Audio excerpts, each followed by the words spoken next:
காணாம போன காதலியை தேடி போகும் காதலனுக்கு காத்திருக்கும் அதிர்ச்சி தான் ஹிட் படத்துடைய ஒன்லைனர். இந்த படத்துல கொலைகாரன் யாருன்னு அவங்களா ரிவீல் பண்ற வரைக்கும் நம்மளால கெஸ் பண்ணவே முடியாது. அந்த அளவுக்கு இன்ட்ரெஸ்டிங்கான ஒரு சீட் எட்ஜ் த்ரில்லர். படத்தோட ஃபர்ஸ்ட் சீன்லயே ஹீரோ விக்ரம் கண்ணெதிர்க்கையே யாரையோ எரிக்கிறதையும் அதை பார்த்துட்டு அவர் பாவண்டா விடுடான்னு அழுகிறதையும் காட்டுறாங்க. இப்ப விக்ரம் அலறிட்டு எழுந்திருக்கிறாரு. இவ்வளோ நேரம் அவர் பார்த்தது கனவு. டாக்டர் அவர்கிட்ட உங்கள் ஹெல்த் கண்டிஷன் ரொம்ப மோசமாக இருக்குது, நீங்கள் இன்வெஸ்டிகேஷனுக்கு கிளம்பி போயிட்டீங்கன்னா உங்களுக்கு பழசெல்லாம் ஞாபகம் வந்து இன்னும் ஹெல்த் ஸ்பாயில் ஆகிடும், அதனால் லீவ் போட்டு 6 months ரெஸ்ட் எடுங்கன்னு சொல்கிறாங்க. ஆனால் விக்ரம் நான் பார்த்துக்கிறேன்னு சொல்லிட்டு அங்கேருந்து கிளம்புறாரு. நேராக கல்லறைக்கு போயிட்டு பூ வைக்கிறாரு. விக்ரம் ஹோமிசைடு இன்டர்வென்ஷன் டீம், அதாவது ஹிட்ல வேலை பார்த்துட்டு இருக்காரு. இப்போ ஒரு கேஸை இன்வெஸ்டிகேட் பண்ணுறதுக்காக போகிறாரு. ஒரு இடத்துல கொலை பண்ணிட்டு பாடியை புதைச்சிருக்காங்க. ஆனால் எங்கே புதைச்சிருக்காங்கன்னு கண்டுபிடிக்க முடியல. விக்ரம் அங்கே போய் ஒரு சில செடிகளை பிடுங்கிட்டு இந்த 3 செடியும் எங்கே ஒன்றா வளர்ந்துருக்கோ அந்த இடத்த தோண்டி பார்க்க சொல்கிறாரு. போலீஸும் அந்த இடத்த தோண்டி பார்க்க அங்கே பாடி இருக்கும். விக்ரமுக்கு அந்த பாடியை பார்த்ததுமே எரிச்ச சீன் ஞாபகம் வர அங்கேருந்து நகர்ந்து வந்துடுவார். திரும்ப வரும்போது அவருடைய அசிஸ்டன்ட் ரோஹித் எப்படி அந்த இடத்துல தான் பாடி புதைச்சிருப்பாங்கன்னு கண்டுபிடிச்சேன்னு கேட்குறாரு. விக்ரம் புதுசாக தோண்டின மண்ணில் தான் இது மாதிரி கிளைகள்லாம் ஒன்றா வளரும், அதை வச்சு தான் கண்டுபிடிச்சேன்னு சொல்கிறாரு. அடுத்ததாக விக்ரமுடைய சீனியர் விஸ்வா சார் அவர்கிட்ட ஒரு கேஸை ஹேண்ட் ஓவர் பண்ணுறாரு. ஏற்கனவே அபிலாஷ் இந்த கேஸை இன்வெஸ்டிகேட் பண்ணிட்டு இருக்கான், அவங்ககிட்ட எந்த பிரச்சனைக்கும் போகாதேனும் வார்ன் பண்ணுவார். ஒரு வீட்டில் ஒரு ஆள் ஷூட் அவுட்டில் இறந்து போயிருக்காரு, அது கொலையா தற்கொலையான்னு கண்டுபிடிக்கணும். விக்ரம் அந்த இடத்துக்கு போகிறாரு. விக்ரமை பார்த்ததுமே அபிலாஷ் இவன் எதுக்கு இங்கே வர, அவனை பார்த்தா போலீஸ் ஆஃபீஸர் மாதிரியா இருக்கு, அவனும் அவன் தாடியோன்னு சொல்லிட்டு இருக்க. பக்கத்தில் இருக்கிற கான்ஸ்டபிள், சார் இது மாதிரி ஆளுங்க தான் நம்ம டிபார்ட்மெண்ட்டுக்கு தேவை, மக்களோட மக்களை கலந்துடுவாங்கன்னு சொல்ல அபிலாஷ் முறைப்பாரு. அபிலாஷ் விக்ரம் கிட்ட நீங்கள் வந்து சீன் போடுறதுக்கு எதுவுமே இல்லை, இது கிளியர் சூசைட் தான், ஏன்னா இறந்து போன ஆள் வீடியோ ரெக்கார்ட் பண்ணி வச்சுட்டு தான் சூசைட் பண்ணிக்கிட்டதா சொல்கிறாரு. அதுக்கப்புறம் அந்த வீடியோவை விக்ரம் கிட்ட காட்டுறாரு. அந்த வீடியோவை பார்க்குற விக்ரம் அபிலாஷ் கிட்ட, அபிலாஷ் நீ இவ்வளோ பெரிய முட்டாள, ஒருவேளை அந்த ஆள் தான் இந்த வீடியோவை ரெக்கார்ட் பண்ணியிருந்தா ரெக்கார்டிங்கை யார் ஆஃப் பண்ணது, கரெக்டாக அந்த ஆள் சூசைட் பண்ணி முடிச்சதுமே ரெக்கார்டிங் ஆஃப் ஆயிருக்கு, அப்போ வேற யாரோ தானே ஆஃப் பண்ணியிருக்கணும்னு கேட்பாரு. ஏன்னா அந்த மொபைலில் ஆட்டோமேட்டிக்காக ரெக்கார்டிங் ஆஃப் பண்ணுற ஃபெசிலிட்டியும் இல்லை. அதுக்கப்புறம் இந்த ரூமில் பஞ்சன் ஸ்மெல் ஃபீல் பண்ணுறீங்களான்னு கேட்டுட்டு அந்த ரூமில் இருக்கிற கிறிஸ்டல் மாதிரியான ஒரு ஸ்டோனை காட்டி, இது என்ன தெரியுமா, இங்க் வார்னிஷ் பெயிண்டர் கார்பெண்டர் எல்லாம் யூஸ் பண்ணுறது. ஸோ கொலைக்காரன் இது ரிலேட்டடான வேலை பார்க்குற யாரோ ஒருத்தனாக தான் இருக்கணும். ஃபோர்ஸ்டு என்ட்ரிக்கான எந்த எவிடன்ஸும் இல்லை. ஸோ தெரிஞ்சவங்க யாரோ தான் வந்து கொலை பண்ணியிருக்காங்க. கொலை பண்ணிட்டு விண்டோ வழியாக தப்பிச்சு போயிருக்காங்க. அதுக்கான மார்க் அங்கே இருக்குது. அதனால தான் டோர் உள்ளே இருந்து சாத்தியிருக்கு. ஸோ இந்த ஆளுடைய சர்க்கிளில் இருக்க பெயிண்டிங் கார்பெண்டிங் இது மாதிரியான வேலை பார்க்குற ஆளுங்களை விசாரிச்சு பாருன்னு சொல்கிறாரு. ரோஹித்தும் விக்ரமும் ஹிட் ஆஃபீஸ்க்கு போகிறாங்க. அதே ஆஃபீஸில் தான் விக்ரம் லவ் பண்ணுற நேஹாவும் ஃபாரன்சிக் டிபார்ட்மெண்ட்டில் வேலை பார்த்துட்டு இருப்பாங்க. நேஹா பிஸியாக இருக்கிறதுனால விக்ரம் நேஹாவுக்காக வெயிட் பண்ணிட்டு இருப்பாரு. அப்போ ரோஹித் கிட்ட அம்மா எப்படி இருக்காங்கன்னு கேட்க, அம்மா ஹெல்த் கண்டிஷன் ரொம்ப மோசமாக இருக்குது, அண்ணா தான் பார்த்துட்டு இருக்காருன்னு சொல்வார். அதுக்கப்புறம் விக்ரமும் நேஹாவும் கிளம்பி ரெஸ்டாரண்ட்டுக்கு போவாங்க. விக்ரமை பார்த்த டாக்டர் நேஹாவுடைய ஃப்ரெண்டு தான். அவங்க விக்ரமுடைய ஹெல்த் கண்டிஷன் பற்றி நேஹா கிட்ட சொல்லியிருப்பாங்க. நேஹா விக்ரம் கிட்ட, நீ கேஸ் இன்வெஸ்டிகேட் பண்ண போனாலே உன் ஹெல்த் ஸ்பாயில் ஆகிடுது, உன் பாஸ்டில் என்ன நடந்துச்சுன்னு கேட்டாலும் சரியாக சொல்ல மாட்டேங்கிற, பேசாமல் கொஞ்ச நாள் லீவ் போட்டு ரெஸ்ட் எடு, அதுதான் உனக்கு நல்லதுன்னு சொல்கிறாங்க. விக்ரமும் ஒரு லாங் லீவ் போட்டு ரெஸ்ட் எடுக்க போயிடுறாரு. அடுத்ததாக பிரீத்திங்கிற பொண்ணை வீட்டை விட்டு கிளம்பி காரை ஓட்டிட்டு போகிறத காட்டுறாங்க. கார் ஹைவேல போயிட்டு இருக்கும்போது பிரேக் டவுன் ஆகிடுது. அப்பாவுக்கு இன்ஃபார்ம் பண்ணலான்னு பார்த்தா மொபைலை வீட்லேயே மறந்து வச்சுட்டு வந்திருப்பாங்க. அப்போ எஸ்ஐ இப்ராஹிம் அந்த வழியாக ஜீப்பில் போயிட்டு இருப்பார். அவர் பிரீத்தியை பார்த்ததும் ஜீப்பை நிறுத்திட்டு கிட்ட வந்து என்னம்மா ஏதாவது பிரச்சனையான்னு கேட்குறாரு. பிரீத்தி கார் பிரேக் டவுன் ஆயிடுச்சு, அப்பாவுக்கு சொல்லலான்னு பார்த்தா மொபைலையும் வீட்லேயே மறந்து வச்சுட்டு வந்துட்டேன்னு சொல்கிறாங்க. உடனே அவருடைய ஃபோனை கொடுத்து இந்த ஃபோன்லேருந்து இன்ஃபார்ம் பண்ணுமான்னு சொல்கிறாரு. அவங்களும் ஃபோனை வாங்கி அப்பாவுக்கு இன்ஃபார்ம் பண்ணிடுவாங்க. அதுக்கப்புறம் இப்ராஹிம் அங்கேருந்து கிளம்பி ஸ்டேஷனுக்கு போய் இன்ஸ்பெக்டரை பார்த்து ஒரு ஃபைலை ஹேண்ட் ஓவர் பண்ண, அவர் அந்த ஃபைலை செக் பண்ணி பார்த்துட்டு நான் கேட்ட ஃபைல் இது இல்லைன்னு சொல்கிறாரு. அதனால் கரெக்டான ஃபைல் எடுக்கிறதுக்காக இப்ராஹிம் அதே ரூட்டில் திரும்ப வருவார். அப்போ பிரீத்தி கார் பக்கத்தில் ஒரு ப்ளூ கலர் கார் நின்றுட்டு இருக்கிறதையும் பிரீத்தி அந்த காரில் இருக்கிற ஆள்கிட்ட பேசிகிட்டு இருக்கிறதையும் நோட்டீஸ் பண்ணுறாரு. இப்ராஹிம் கரெக்டான ஃபைல் எடுத்துகிட்டு திரும்ப போகும்போது பிரீத்தியுடைய கார் பக்கத்தில் அவங்க அப்பா நின்றுட்டு இருப்பார். பிரீத்தி அங்கே இருக்க மாட்டாங்க. இப்ராஹிம் அவர்கிட்ட போய் விசாரிக்க, பொண்ணு கார் ரிப்பேர்னு ஃபோன் பண்ணா, வந்து பார்த்தா ஆளை காணோன்னு சொல்கிறாரு. இப்ராஹிம் என் மொபைல்லேருந்து தான் ஃபோன் பண்ணாங்க, நான் திரும்ப போகும்போது ஒரு ப்ளூ கலர் காரில் இருக்கிற ஆள்கிட்ட பேசிகிட்டு இருந்தாங்க, அது நீங்கள் தான் நினச்சேன், ஒருவேளை ஃப்ரெண்ட்ஸாக இருக்கலாம், ஈவினிங் வந்துடுவாங்க, அப்படி வரலன்னா நீங்கள் ஸ்டேஷனுக்கு வந்து கம்ப்ளைண்ட் கொடுங்கன்னு சொல்லிட்டு போயிடுவார். மறுநாள் பிரீத்தியுடைய அப்பா அம்மா கோபமாகவும் பதட்டமாகவும் இப்ராஹிமுடைய ஸ்டேஷனுக்கு வராங்க. பிரீத்தியுடைய அப்பா இப்ராஹிம் கிட்ட, என் பொண்ணை காணும், நேற்றே நீங்கள் ஆக்ஷன் எடுத்திருக்கணும், எப்படி நீங்கள் அவளை நடு ரோட்டில் விட்டுட்டு போவீங்கன்னு கோபமாக கேட்பாரு. அத கேட்டதும் இப்ராஹிம் டென்ஷன் ஆகி, "நேத்தே உங்க பொண்ணுகிட்ட ஜீப்ல ஏறு நான் ட்ராப் பண்றேன்னு சொன்னேன். அவ தான் போலீஸ் ஜீப்ல ஏற முடியாதுன்னு சொல்லிட்டா. உங்க பொண்ணு போற இடம்லாம் ஃபாலோ பண்ணி போறதுக்கு நான் என்ன உங்க பொண்ணுடைய பர்சனல் செக்யூரிட்டியா? உங்க வீட்டு வேலைக்காரங்கிட்ட பேசுற மாதிரி என்கிட்ட பேசிட்டு இருக்கீங்க. கம்ப்ளைண்ட் எழுதி குடுத்துட்டு போங்க. விசாரிக்கிறோம்னு" சொல்றாரு. மறுநாள் ஹிட்டுடைய ஹெட் விஸ்வா சார் அந்த ஸ்டேஷனுக்கு பேரண்ட்ஸோட வந்து இப்ராஹிம் கிட்ட, "என்ன கம்ப்ளைண்ட் குடுக்க வந்தா ரூடா பேசிட்டு இருக்க? நீ தான் அந்த பொண்ண கடைசியா பார்த்த. கடைசியா பேசியிருக்க. அதனால நீயும் சஸ்பெக்ட் தான். உன்ன சஸ்பெண்ட் பண்றேன். எப்ப விசாரணைக்கு கூப்பிட்டாலும் வரணும்னு" சொல்வாரு. அந்த பேரண்ட்ஸ் விஸ்வா சாருடைய ஃபேமிலி ஃப்ரெண்ட் தான். அதனால என் டிபார்ட்மெண்ட்ல இருந்து எஃபிஷியன்ட்டான ஒரு ஆஃபீஸர வச்சு இந்த கேஸ விசாரிக்கிறேன்னு சொல்றாரு. அடுத்ததா 2 மாசத்துக்கு அப்புறம் நடக்கிற இன்சிடென்ட்ட காட்டுறாங்க. ஹிட்வேங்க சேர்ந்த ஷிண்டே விக்ரமுக்கு ஃபோன் பண்ணி நேஹா மிஸ்ஸிங்ன்னு சொல்றாரு. உடனே விக்ரம் லீவ கேன்சல் பண்ணிட்டு நேரா விஸ்வா சார் கிட்ட வந்து, "என்னாச்சு சார்? ஏன் நீங்க எனக்கு இன்ஃபார்ம் பண்ணல? நேஹா கேஸ நான் ஹேண்டில் பண்றேன்னு" சொல்றாரு. விஸ்வா சார், "நான் இந்த கேஸ அபிலாஷ் கிட்ட ஏற்கனவே ஹேண்ட் ஓவர் பண்ணிட்டேன்னு" சொல்றாரு. அப்ப அபிலாஷ் அங்க வந்துட்டு, "என்ன திடீர்னு லீவ் போட்டு போயிருக்க? அந்த டைம் தான் நேஹா காணாம போயிருக்கா. நேஹாவுடைய அம்மாவுக்கும் உன் மேல சந்தேகம் இருக்குன்னு சொல்லியிருக்காங்க. அதனால நீயும் சஸ்பெக்ட் தான். இந்த கேஸ்ல நீ தலையிடாதேன்னு" சொல்வாரு. விக்ரம் விஸ்வா சார் கிட்ட, "சார் ப்ளீஸ் இந்த கேஸ நான் ஹேண்டில் பண்றேன்னு சொல்ல, நீ ஹேண்டில் பண்ணா இந்த கேஸ எமோஷனலா டீல் பண்ணுவ. அதனால தான் நான் இந்த கேஸ அபிலாஷ் கிட்ட குடுத்தேன்னு" சொல்றாரு. அதுக்கப்புறம் விக்ரம் நேரா நேஹா தங்கியிருந்த வீட்டுக்கு போறாரு. அங்க ரோஹித்தையும் வர சொல்லியிருப்பாரு. விக்ரம் ரோஹித் கிட்ட என்னாச்சுன்னு கேட்க, "என்னாச்சுன்னு தெரியல. காணாம போறதுக்கு முன்னாடி கூட என்கிட்ட பேசினா. நார்மலா தான் இருந்தா. திடீர்னு சிவா சார் ஃபோன் பண்ணி நேஹா மிஸ்ஸிங்ன்னு சொன்னாரு. உங்க 2 பேருக்குள்ள ஏதாவது சண்டை வந்துச்சான்னு" கேட்குறாரு. அதுக்கு விக்ரம், "இல்ல ஒரு பிரச்சனையும் இல்ல. 2 நாளைக்கு முன்னாடி கூட பேசினா. ஹாப்பியா தான் இருந்தான்னு" சொல்றாரு. அதுக்கப்புறம் ரோஹித்த வச்சு நேஹா வீட்டு வாசல்ல காவலுக்கு நிக்கிற போலீஸை டைவர்ட் பண்ணிட்டு வீட்டுக்குள்ள போய் செக் பண்ணி பார்க்குறாரு விக்ரம். ஆனா அங்க எந்த எவிடன்ஸும் கிடைக்காது. ரூம் முழுக்க அத்தர் ஸ்மெல் வந்துட்டு இருக்கும். இந்த விஷயத்த ரோஹித் கிட்ட சொல்ல, "ரூம சர்ச் பண்ண நெறைய பேர் உள்ள போயிருக்காங்க. அவங்க யாராவது யூஸ் பண்ணியிருப்பாங்கன்னு" சொல்றாரு. நேஹாவுடைய அம்மா ஆஃபீஸ்க்கு வராங்க. விக்ரம் அவங்க கிட்ட போயிட்டு, "உங்களுக்கு என்ன பிடிக்காதுன்னு தெரியும். ஆனா உங்க பொண்ண நான் தேடி கண்டுபிடிச்சிடுவேன்னு" சொல்ல, அவங்க அம்மா எந்த பதிலும் சொல்லாம போயிடுவாங்க. நேஹா ஃபாரன்சிக் டிபார்ட்மெண்ட்ல ஒர்க் பண்ணிட்டு இருந்ததுனால, கடைசியா எந்த கேஸ ஹேண்டில் பண்ணிட்டு இருந்தாங்கன்னு விக்ரம் விசாரிக்கிறாரு. அவங்க பிரீத்தி கேஸ தான் ஹேண்டில் பண்ணிட்டு இருந்திருப்பாங்க. அந்த கேஸை இன்வெஸ்டிகேட் பண்றது ஸ்ரீனிவாஸ் தான். விக்ரம் ஸ்ரீனிவாச மீட் பண்ண பிரீத்தி ஃபோன் பண்ணி ஏதோ ஒரு முக்கியமான க்ளூ கிடைச்சிருக்குன்னு சொன்னாங்க. ஆனா அதுக்கப்புறம் தான் அவங்க காணாம போனாங்க. அந்த க்ளூ என்னன்னே தெரியலன்னு சொல்றாரு. விக்ரம் பிரீத்தி கேஸ்ல ஏதாவது எவிடன்ஸ் கிடைச்சதான்னு கேட்க, ஸ்ரீனிவாஸ் ஒரு காட்டனையும் நீடிலையும் கொண்டு வந்து குடுக்குறாரு. அந்த நீடில்ல பிரீத்தியுடைய பிளட்டோ டிஎன்ஏ சாம்பிளோ எதுவுமே இல்ல. ஸோ இந்த நீடில் பிரீத்தி கேஸ் சம்மந்தப்பட்டதா இல்லாம கூட இருக்கலாம்னு சொல்றாரு. விக்ரம் அந்த காட்டனை மோந்து பார்க்க அதுலயும் அத்தர் ஸ்மெல் வரும். ஸோ பிரீத்தி கேஸுக்கும் நேஹா காணாம போன கேஸுக்கும் ஏதோ சம்மந்தம் இருக்குன்னு முடிவு பண்றாரு. விக்ரம் நேரா விஸ்வா சார் கிட்ட போயிட்டு, "சார் பிரீத்தி கேஸ நான் ஹேண்டில் பண்றேன்னு" சொல்றாரு. விஸ்வா சார், "பிரீத்தியுடைய அப்பா அம்மா என் ஃபேமிலி ஃப்ரெண்ட் தான். நீ ஹேண்டில் பண்ணா எனக்கு சந்தோஷம் தான். ஸ்ரீனிவாஸ் உன்கிட்ட கேஸ ஹேண்ட் ஓவர் பண்ணா எனக்கு எந்த பிரச்சனையும் இல்ல. ஆனா இது சென்சேஷனல் கேஸ். பிரஸ் இன்வால்வ் ஆயிருக்காங்க. அதனால கேர்ஃபுல்லா டீல் பண்ணுன்னு" சொல்றாரு. அதுக்கப்புறம் விக்ரம் பிரீத்தி மிஸ்ஸிங் கேஸ் ஃபைல கம்ப்ளீட்டா அனலைஸ் பண்றாரு. பிரீத்திய கடைசியா பார்த்த எஸ்ஐ இப்ராஹிமை ஒரு டீ கடையில மீட் பண்ணி, "பிரீத்தி கேஸ் விஷயமா உங்ககிட்ட பேசணும். வாங்க வீட்டுக்கு போலான்னு" சொல்றாரு. போற வழியில இப்ராஹிம், "சார் அந்த மெக்கானிக்கல் ஷாப்ல என்னுடைய ஸ்கூட்டரை ரிப்பேருக்கு கொடுத்துருக்கேன். நீங்க ஒரு நிமிஷம் வண்டியை நிறுத்துனீங்கன்னா அதை எடுத்துட்டு போயிடலான்னு" சொல்றாரு. விக்ரம் வண்டியை நிறுத்த ஸ்கூட்டரை எடுத்துக்கிட்டு வீட்டுக்கு வராரு. விக்ரம் என்ன நடந்துச்சுன்னு விசாரிக்க அவர் நடந்த எல்லா விஷயத்தையும் சொல்றாரு. "ஏதாவது விட்டீங்கன்னா யோசிச்சு சொல்லுங்கன்னு" சொல்ல, "இல்ல இவ்வளவுதான்" சொல்வாரு. அதுக்கப்புறம் விக்ரம் அவருடைய வீட்டெல்லாம் நல்லா சர்ச் பண்ணி பார்த்துட்டு வெளியே வந்து இப்ராஹிம் கூட சிகரெட் பிடிச்சிட்டு, "எனக்கு உங்க மேல எந்த சந்தேகமும் கிடையாது.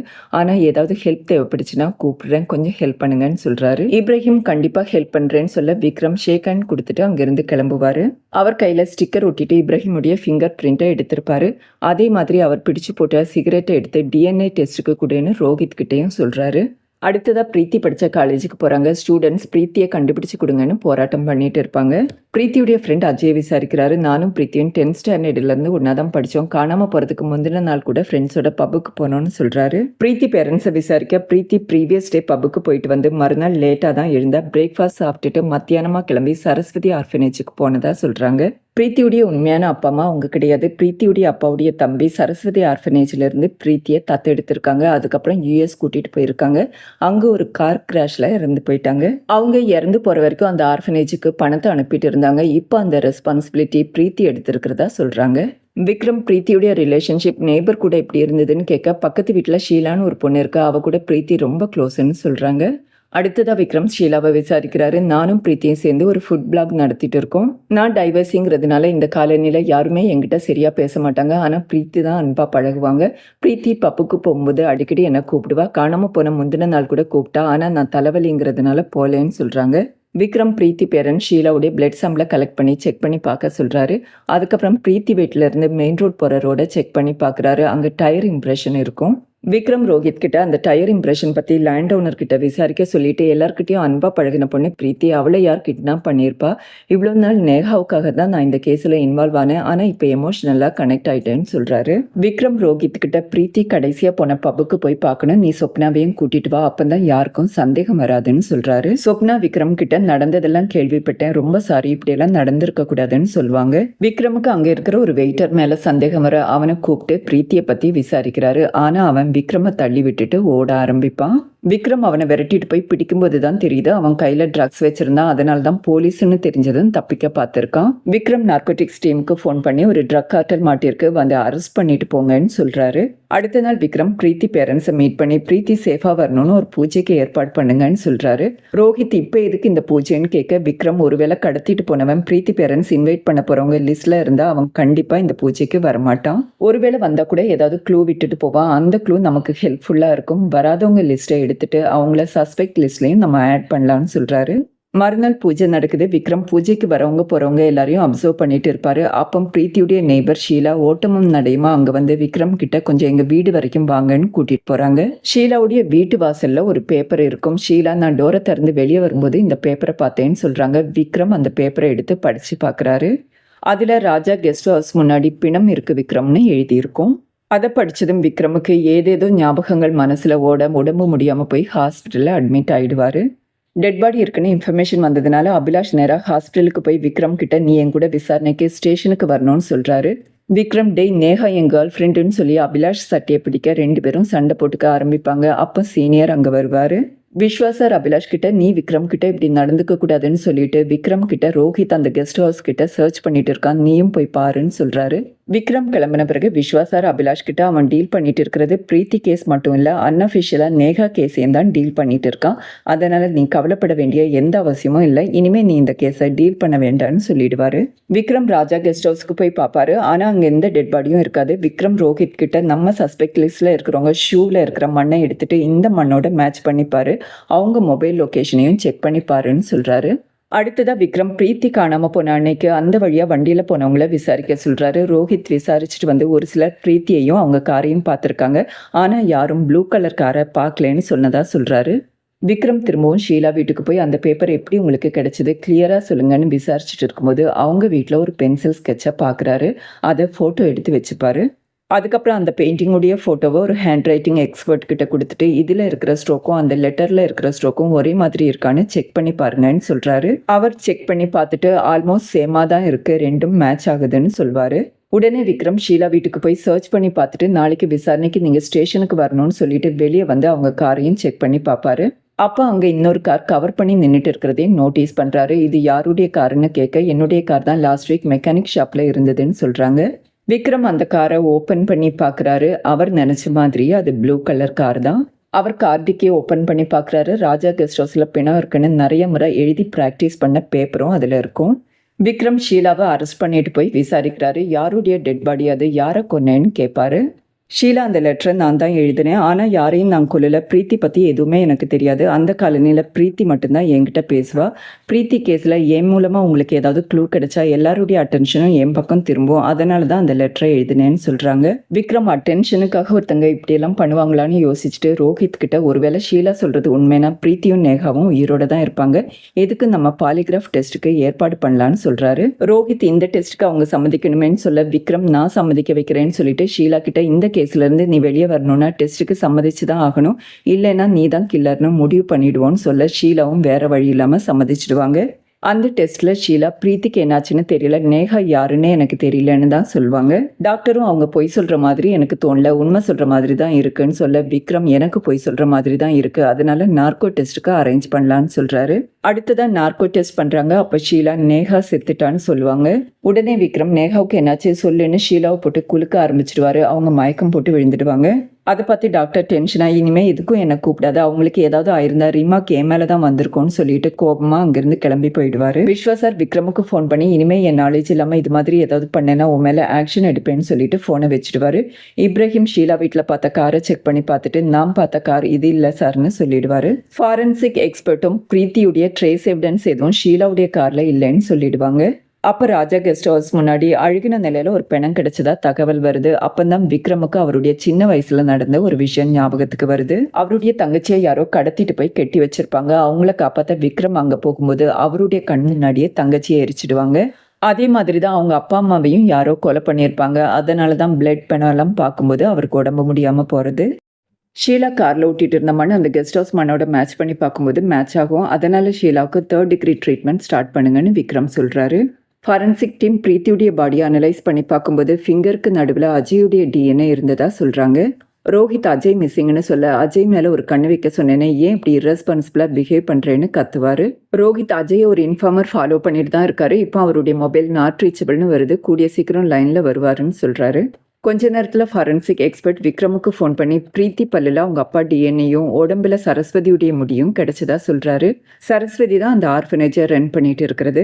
அஜய் இருக்கிற இடம் தெரிஞ்சிடும். ஊருக்கு ஒதுக்குப்புறமான ஒரு இடத்துல தங்கிட்டு இருப்பான். விக்ரம் இன்ஃபார்மரோட போய் அவனை பிடிச்சி விசாரிக்க, சார் பிரீத்தி எனக்கு வெறும் ஃப்ரெண்ட் இல்லை, என்னுடைய கேர்ள் ஃப்ரெண்ட், அவள் காணாமல் போன துக்கத்தில் தான் இப்படி வந்து தனியாக இருக்கேன்னு சொல்லிடுவான். விக்ரம் ரோஹித் கிட்ட எல்லாருமா சேர்ந்து பிளான் பண்ணி பிரீத்தி ஏதோ பண்ண மாதிரி இருக்கு, அதனால ஒருத்தங்களையும் விடாதேன்னு சொல்றாரு. அதனால சரஸ்வதியையும் பிரீத்தியுடைய பேரண்ட்ஸையும் அரெஸ்ட் பண்ணிட்டு வந்து அவங்களையும் போலீஸ் மறுபடி விசாரிக்க ஆரம்பிக்கிறாங்க. 4 பேரையும் எவ்வளோ டார்ச்சர் பண்ணி விசாரிச்சாலும் எந்த க்ளூவும் கிடைக்காது. அப்போ ஒரு பொண்ணு விக்ரமுக்கு ஃபோன் பண்ணி நான் பிரீத்தி போயிட்டு இருந்த ஹைவேல போயிட்டு இருந்தேன், அப்போ ஒருத்தன் என்னை அம்பாசிடர் கார்ல ஃபாலோ பண்ணிட்டு இருந்தான். கார் டோரை தட்டி காரை விட்டு வெளியே இறங்க சொன்னா, ஆனால் நான் வேகமாக காரை ஓட்டிட்டு வந்துட்டேன்னு சொல்கிறாங்க. விக்ரம் நீங்கள் இப்போ எங்கே இருக்கீங்கன்னு கேட்க, வண்டர்லா பக்கத்தில் இருக்கேன்னு சொல்லுவாங்க. விக்ரம் வண்டர்லாவுக்கு எதிர்த்த மாதிரி ஒரு கடை இருக்கும், நீங்கள் அங்கே வெயிட் பண்ணுங்க, நான் வந்துடுறேன்னு சொல்கிறாரு. அந்த பொண்ணை ஸ்டேஷன் கூட்டிகிட்டு போய் ஸ்கெட்ச் ஆர்டிஸ்ட்டை வர சொல்லி அந்த பொண்ணு அடையாளம் சொல்ல அந்த ஸ்கெட்ச் ஆர்டிஸ்ட் வரைவார். ஆனால் அது அந்த ஆளுடைய முகத்தோட மேட்ச் ஆகலைன்னு அந்த பொண்ணு சொல்லிடுவா. அதுக்கப்புறம் விக்ரம் டோல்கேட்டில் அந்த பக்கமாக போன வண்டி எல்லாம் சிசிடிவியில் செக் பண்ணி பார்க்குறாரு. ஆனால் எந்த அம்பாசிடர் வண்டியும் போயிருக்காது. அப்போ சிசிடிவியில் அந்த சமயத்தில் அந்த வழியாக ஒரு ட்ரக் போனதை விக்ரம் நோட்டீஸ் பண்ணுறாரு. அந்த டிரைவர் கண்ணாடி போட்டுக்கிட்டு தாடி வச்சிருப்பாரு. அந்த பொண்ணு பார்த்த ஆளும் கண்ணாடி போட்டுக்கிட்டு தாடி தான் வச்சுருந்தான். பிரீத்தி காணாமல் போன சமயத்தில் அது மாதிரி ஏதாவது ட்ரக் போயிருக்கான்னு செக் பண்ணி பார்க்குறாரு. அதே மாதிரி ட்ரக் அந்த சமயத்துலேயும் போயிருக்கு. அந்த டிரைவரும் கண்ணாடி போட்டுக்கிட்டு தாடி தான் வச்சுருப்பான். அந்த டிரைவருடைய ஃபேஸ் சிசிடிவியில் சரியாக தெரியாது, பிளர் ஆகிருக்கும். அதனால் விக்ரம் போலீஸ் ஸ்டேஷன் போய் அந்த ஆளுடைய ஃபேஸ் ஏதாவது கிரிமினல் ரெக்கார்டோட மேட்ச் ஆகுதான்னு செக் பண்ணி பார்த்துட்டு இருப்பார். அப்போ அபிலாஷ் அங்கே வந்து உன் ஃபோட்டோவே கிரிமினல் ரெக்கார்டில் இருக்க வேண்டியதான்னு சொல்ல வழக்கம் போல் 2 பேரும் சண்டை போட ஆரம்பிச்சிடுவாங்க. அந்த சண்டையில் விக்ரமுடைய மொபைல் கீழே விழுந்துடும். அப்போ அந்த டிரைவருடைய ஃபோட்டோ சைடு ஆங்கிளில் தெரியும். அந்த ஃபோட்டோவை பார்த்துட்டு இந்த ஆளை எங்கேயோ பார்த்த மாதிரி இருக்கேன்னு விக்ரம் யோசிச்சு பார்க்குறாரு. இப்ராஹிம் ஸ்கூட்டர் எடுக்கணும்னு ஃபகத் மெக்கானிக் ஷாப் போயிருக்கும்போது இந்த ஆள் தான் அங்கே மெக்கானிக்காக இருந்திருப்பான். விக்ரம் நேராக கிளம்பி அந்த மெக்கானிக் ஷாப் போவார். ஆனால் மெக்கானிக் ஷாப் பூட்டியிருக்கும். அதனால இப்ராஹிம் வீட்டுக்கு போய் அவன் எங்கே தங்கியிருக்கான்னு தெரியுமான்னு கேட்குறாரு. இப்ராஹிம் தெரியும் சார், அவுட்ஸ்கட்டில் தான் தங்கியிருக்கான்னு சொல்ல, வா என் கூட வந்து அவனுடைய வீடை காட்டுன்னு சொல்கிறாரு. அங்கே போய் பார்த்தா அந்த ஃபகத் வீட்டில் இருக்க மாட்டான். ஆனால் பிரீத்தியுடைய ஃபோட்டோ, நேஹாவுடைய ஃபோட்டோ, இப்போ கம்ப்ளைண்ட் பண்ண பொண்ணுடைய ஃபோட்டோ எல்லாம் அங்கே இருக்கும். அந்த வீட்டு பக்கத்தில் ப்ளூ கலர் கார் நின்றுட்டு இருக்கும். ஏற்கனவே அவனுடைய மெக்கானிக் ஷாப்பில் அம்பாசிடர் காரும் நின்றுட்டு இருந்தது. இப்போ திடீர்னு இப்ராஹிமையும் விக்ரமையும் பார்த்து யாரும் ஷூட் பண்ணுறதை காட்டுறாங்க. அது வேற யாரும் இல்லை, அந்த ஃபகத் தான். விக்ரம் ஃபகத்தை விரட்டி பிடிக்க ஃபகத் இப்ராஹிமை ஷூட் பண்ணி கொண்டுட்டு விக்ரமையும் கொல்ல ட்ரை பண்ணுவான். அப்போ கொஞ்சமும் எதிர்பாராத விதமாக அபிலாஷ் அங்கே வந்து விக்ரமை காப்பாற்றிடுவார். அதுக்கப்புறம் ஃபகத்தை பிடிச்சி விசாரிக்க, நானா எதுவும் பண்ணல சார், ஒருத்தங்க தான் பண்ண சொன்னாங்க, அவங்கள காட்டுறேன்னு அந்த வீட்டுக்கு கூட்டிகிட்டு போவார். விக்ரம் அபிலாஷ் கிட்ட போலீஸ் டீமுக்கு இன்ஃபார்ம் பண்ணிட்டு வெளியவே வெயிட் பண்ண சொல்லிட்டு விக்ரம் மட்டும் உள்ளே போகிறாரு. அந்த வீட்டுக்குள்ளே போய் பார்த்தா ஒரு அதிர்ச்சியான விஷயம், அங்கே ரோஹித் தான் இருப்பார். ரோஹித் விக்ரமை பார்த்ததும் சமாளிக்க ட்ரை பண்ணுவார். ஆனால் விக்ரமுக்கு எல்லாம் தெரிஞ்சதுன்னு துப்பாக்கி எடுத்து அவரை ஷூட் பண்ணுவார். விக்ரம் அதிலிருந்து தப்பிச்சுட்டு ரோஹித்தை ஷூட் பண்ணி கொன்னுடுவார். துப்பாக்கி சத்தம் கேட்டதும் அபிலாஷ் உள்ள வந்து அங்கே கெட்டி வச்சிருக்கிற நேஹாவையும் காப்பாற்றுவார். இப்போ ரோஹித்துடைய வைஃப் சொப்னா அங்கே வந்து அழ ஆரம்பிக்கிறாங்க. விக்ரம் கண்ணில் தெரியற மாதிரி வச்சிருக்கிற ரோஹித்துடைய டைரியை எடுத்து படிக்க ஆரம்பிக்கிறாரு. பிரீத்தியும் ரோஹித்துடைய வைஃப் சொப்னாவும் ஒரே ஆர்ஃபனேஜில் தான் வளர்ந்தவங்க. சொப்னாவுடைய தங்கச்சிக்கு ஹார்ட் டிசீஸ் இருக்கும். அந்த டைமில் தான் ஒரு கப்பல் ஒரு குழந்தைய அடாப்ட் பண்ணணும்னு அங்கே வருவாங்க. சொப்னா தன் தங்கச்சிக்கு ஹார்ட் டிசீஸ் இருக்குது, அதனால தங்கச்சி அவங்க அடாப்ட் பண்ணிட்டு போனால் கண்டிப்பாக அவங்கள குணப்படுத்துவாங்கன்னு நினைப்பா. அதனால சொப்னா பிரீத்தி கிட்ட ஒருவேளை அவங்க உன்ன அடாப்ட் பண்றேன்னு சொன்னா வேண்டான்னு சொல்லு. அப்பதான் என் தங்கச்சிக்கு அந்த சான்ஸ் கிடைக்கும்னு சொல்லுவா.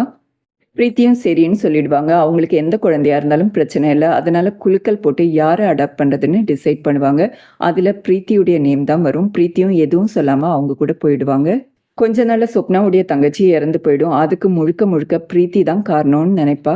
ஒருவேளை அவங்க தங்கச்சிய அடாப்ட் பண்ணிட்டு போயிருந்தா, இந்நேரம் அவ உயிரோட இருந்திருப்பான்னு நம்புவா. அதனால பிரீத்திய பழிவாங்கணுங்கிற எண்ணம் ஆழ் மனசுல பதிஞ்சிடும். ஆனா அதுக்கப்புறம் சொப்னா பிரீத்திய பார்க்கவே இல்ல. கல்யாணம் பண்ணிக்கிட்டு சொப்னா எல்லாத்தையும் மறந்து நிம்மதியா செட்டில் ஆயிட்டு இருக்கும்போது தான் பிரீத்திய பப்ல பார்த்துருக்காங்க. தன்னுடைய தங்கச்சி வாழ வேண்டிய வாழ்க்கைய தான் பிரீத்தி வாழ்ந்துட்டு இருக்கான்னு நினைக்கிறாங்க. பிரீத்தி சந்தோஷமா இருக்கிறது அவங்களுக்கு பொறுக்கல. அதனால எப்படியாவது பிரீத்திய கொல்லணும்னு முடிவு பண்றாங்க. அந்த மெக்கானிக்குடைய ஹெல்ப்பையும் கேட்குறாங்க. மெக்கானிக் பணத்துக்காக சம்மதிச்சிடுவாரு. ஒரு ட்ரக்ல ப்ளூ கலர் காரை வச்சுட்டு சிக்னலை கிராஸ் பண்ணுவாரு. அதுக்கப்புறம் ட்ரக்ல இருந்து அந்த ப்ளூ கலர் காரை இறக்கிட்டு பிரீத்தி கிட்ட போயிட்டு கடத்திட்டு திரும்பவும் அந்த காரை ட்ரக்ல ஏத்திருக்காரு. நேஹா அந்த ஸ்பாட்ல கிடைச்ச காட்டன் நீடில் இதெல்லாம் அனலைஸ் பண்ணி பார்க்கும்போது ஃபிங்கர் பிரிண்ட் கிடைச்சது. அந்த ஃபிங்கர் பிரிண்ட்டை ரெக்கார்டோட மேட்ச் பண்ணி பார்க்கும்போது அது ஃபகத் தானும் கண்டுபிடிச்சிடுவாங்க. இதை இன்வெஸ்டிகேட்டிங் ஆஃபீஸருக்கு சொல்றதுக்காக ஃபோன் பண்ணுவாங்க. ஆனால் அவர் ஃபோன் எடுக்க மாட்டாரு. அதனால ரோஹித்துக்கு ஃபோன் பண்ணி இந்த விஷயத்த சொல்லுவாங்க. சொப்னா அந்த மெக்கானிக் பிரீத்தியை கடத்திட்டு வந்ததும் வீட்டில் வச்சு கொடூரமாக கொலை பண்ணியிருப்பாங்க. கொலை பண்ணிட்டு அதுக்காக ரெக்ரெட் பண்ணி அழுதுட்டு இருப்பாங்க. அப்பந்தான் ரோஹித் வீட்டுக்கு வர்றது. அவர்கிட்ட எல்லா விஷயத்தையும் சொல்ல டியூட்டியா பொண்டாட்டியான்னு யோசிச்சு பொண்டாட்டி தானு முடிவெடுப்பாரு. அதனால முதல்ல அந்த நீடில் காட்டன் அதில் இருக்கிற எல்லா எவிடன்ஸையும் அழிச்சிடுவாரு. அதுக்கப்புறம் பிரீத்தியுடைய பாடியை எடுத்துட்டு போய் மெக்கானிக் ஹெல்ப்போட ஒரு இடத்துல புதைச்சி வைப்பாரு. ஷீலா அந்த கெஸ்ட் ஹவுஸை பற்றி நோட் எழுதி வச்சதும் அந்த பாடியை தோண்டி எடுத்துட்டு வந்து அந்த கெஸ்ட் ஹவுஸ் பக்கத்திலே போட்டுருவாரு. ஆனாலும் அப்பாவியான ஷீலா இந்த கேஸில் மாட்டக்கூடாதுன்னு தான் அந்த பாடியில் நிறைய பேருடைய டிஎன்ஏவை வைப்பாரு. அதனால போலீஸ் கன்ஃபியூஸ் ஆகும்னு நினச்சிப்பாரு. ரோஹித் நேஹா குற்றவாளியை கண்டுபிடிச்சிட்டாங்கன்னு தெரிஞ்சதும் நேஹா வீட்டுக்கு கேஷுவலாக வர மாதிரி வந்து அவங்க குடிக்க வச்சிருந்த ஜூஸில் மயக்க மருந்து கலந்துடுவாரு. நேஹா மயக்கமானதும் திரும்பவும் அந்த மெக்கானிக் ஹெல்ப்போட நேஹாவை கடத்திடுவாரு. அதனால தான் நேஹா ரூமில் அந்த மெக்கானிக் யூஸ் பண்ண அத்தர் ஸ்மெல் வந்தது. நேஹாவை கொல்லணும்னு ரோஹித்துக்கு கொஞ்சம் கூட எண்ணம் இல்லை. ரோஹித்தும் சொப்னாவும் எப்படியாவது ஊரை விட்டு தப்பிச்சு போகணும்னு தான் பிளான் பண்ணிட்டு இருப்பாங்க. ஆனால் அந்த சமயத்தில் ரோஹித்துடைய அம்மாவுக்கு உடம்பு முடியாமல் போனதுனால ரோஹித்தால் போக முடியாது. அந்த டைரியில ரோஹித் விக்ரம் கிட்ட இந்த விஷயத்த உங்ககிட்ட நிறைய முறை சொல்லணும்னு நினைச்சேன். ஆனா சொல்ற அளவுக்கு தைரியம் வரலன்னு எழுதியிருப்பாரு. அது மட்டும் இல்லாம அவர் பண்ண எல்லா தப்புக்கும் சாரி கேட்டுட்டு நீ என்னைக்குமே எனக்கு நல்ல ஃப்ரெண்டுன்னு நோட்டை முடிச்சிருப்பாரு. போலீஸ் சொப்னாவை அரெஸ்ட் பண்ணிட்டு போறாங்க. அதோட படம் முடியுது. மீண்டும் ஒரு இன்ட்ரெஸ்டிங்கான வீடியோவில் உங்களை சந்திக்கிறேன். நன்றி, வணக்கம்.